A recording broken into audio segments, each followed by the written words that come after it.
In general, scientists agree that air is the enemy of food. So, besides the cook, chill, and cook fruit systems, they have been working on other techniques that force the air out of food.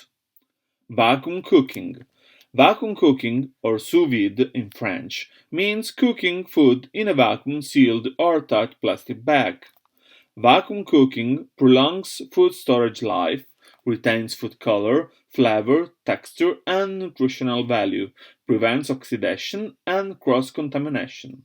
The sous vide flow steps are: first, food can be seasoned, marinated, blanched, or cured. Next, it is vacuum sealed in airtight plastic pouches or bags. Then, food is cooked by steam or in hot water bath.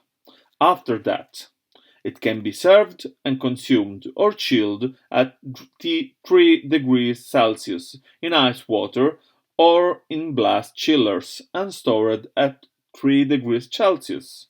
Finally, when needed, food is regenerated in boiling water or in steam combination ovens. Vacuum cooked food is typically tender, flavorful, and moist. Sous vide cooking is part of the molecular gastronomy movement and is used in several gourmet restaurants under Aston Blumenthal, Paul Bocuse, Michael Carson, Thomas Keller, Ferran Andrea, Joel Robuchon, Alessandro Strata, Charlie Trotter, and other chefs.